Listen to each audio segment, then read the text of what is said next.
कोई भी दम भर ले कितना ही, कितना भी बड़ी बात कर ले, कितनी ऊंची बात कर ले, लेकिन मैं समझता हूँ इससे खराब कुछ नहीं हो सकता। हम लोग सुबह पहुंचे थे वहां पर, मैं घंटों रहा अस्पताल में।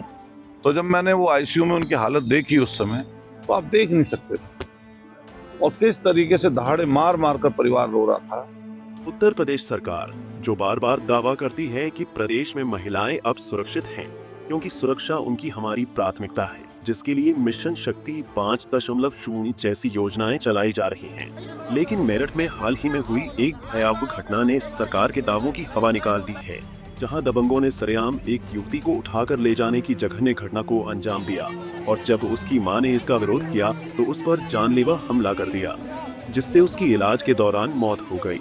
बता दें कि यह दर्दनाक घटना मेरठ जिले के कपसाड़ गांव की है, जहां सुबह महिला सुनीता अपनी बेटी के साथ खेत की तरफ जा रही थी। तभी गांव के ही एक दबंग पारस और उसके साथी अचानक सामने आए और गाली गलौज शुरू कर दी। विरोध करने पर पारस ने फरसे से महिला पर जानलेवा हमला किया, जिसमें सुनीता जमीन पर गंभीर हालत में गिर पड़ी और वहीं उसकी बेटी को जबरन उठा लिया गया। घायल महिला को अस्पताल ले जाया गया, लेकिन इलाज के दौरान उसने दम तोड़ दिया। इस घटना से पूरे गांव में गुस्सा फैल गया और ग्रामीणों ने जमकर हंगामा किया। बता दें कि मृतका का शव पोस्टमार्टम के लिए ले जाते समय गुस्साए ग्रामीणों ने एम्बुलेंस में भी तोड़फोड़ कर दी, जिसके बाद घटना की जानकारी मिलते ही पुलिस मौके पर पहुंची और हालात को काबू में किया। आज सुबह थाना सरदना से सूचना प्राप्त हुई कि एक युवक द्वारा एक 20 वर्षीय युवती को अपने साथ भगाने के दौरान उसकी मां पर चाकू से हमला किया है। प्रकरण में जो घायल हैं उनको तत्काल अस्पताल भर्ती करवाया गया है। एसपी ग्रामीण के नेतृत्व में इसमें 5 टीमें गठित कर अपहर्ता की बरामदगी और युवक की गिरफ्तारी के लिए शीघ्र प्रयास किए जा रहे हैं। साथ ही में परिजनों की तहरीर पर मुकदमा दर्ज कर इसमें अग्रिम कार्रवाई की जा रही है। वहीं इस घटना से यूपी सरकार भी अब सवालों के कटघरे में खड़ी हो गई है, क्योंकि कांग्रेस ने इसे लेकर सरकार को आड़े हाथों लिया और समाजवादी पार्टी के मुखिया अखिलेश यादव ने इसे बेहद गंभीर मामला बताते हुए सोशल साइट एक्स पर ट्वीट करते हुए लिखा कि मेरठ में मां पर कातिलाना हमला और बेटी को उठाकर ले जाने का मामला बेहद गंभीर है। भाजपा सरकार अपराधियों को संरक्षण देते देते आज जिस स्तर पर पहुंच गई है, वहां से वापस नहीं लौट सकती, क्योंकि अपराधी उनके राज खोल देंगे। सरकार से कोई उम्मीद ही न बचे, इससे बुरा और कुछ नहीं हो सकता। भाजपा पूरी तरह नाकाम सरकार है, कोई है। वहीं अगर बात करें बसपा सुप्रीमो मायावती की, तो उन्होंने सोशल साइट एक्स पर लिखा कि यूपी में मेरठ के सधना थाना अंतर्गत दलित मां की हुई हत्या तथा बेटी के अपहरण की ताजा घटना अति दुखद, शर्मनाक एवं चिंतनीय।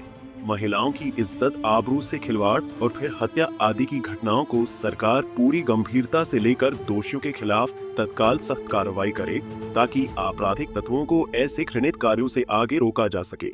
सरकार खासकर महिला सुरक्षा के मामले में समुचित ध्यान दे। वहीं इस मामले पर मेरठ की सरधना सीट से समाजवादी पार्टी के विधायक अतुल प्रधान ने पीड़ित परिवार के साथ हमदर्दी जताते हुए अपहरण युवती को तुरंत बरामद करने की मांग की।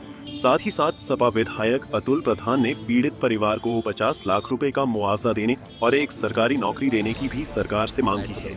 वहीं इशारों में अतुल प्रधान ने सरकार की एनकाउंटर नीति का भी हवाला देते हुए कहा कि सरकार जिस काम में मशहूर है, वो काम भी आरोपियों के साथ जल्द से जल्द होना चाहिए। मैं ये समझता हूँ, जानता हूँ, इससे बड़ा दुख कोई नहीं हो सकता।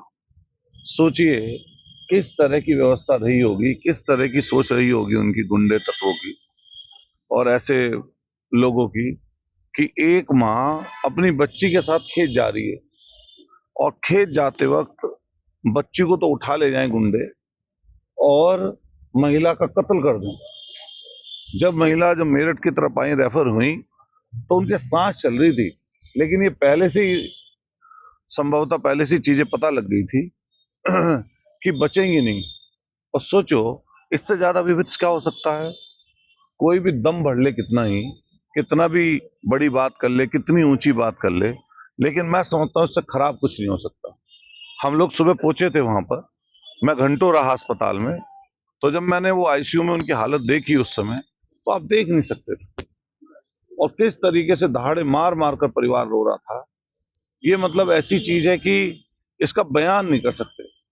वो तो जो जिसका गया असल में उसी को इस बात की इल्म होगा हम लोग कल्पना कर सकते हैं। खैर, मेरठ की यह घटना साफ दिखाती है कि कानून के दावे और हकीकत में जमीन आसमान का फर्क है। सवाल सिर्फ इतना है, क्या उत्तर प्रदेश सरकार महिला सुरक्षा के अपने दावों पर कभी खरा उतरेगी? पंजाब केसरी टीवी के लिए मेरठ से आदिल रहमान की रिपोर्ट।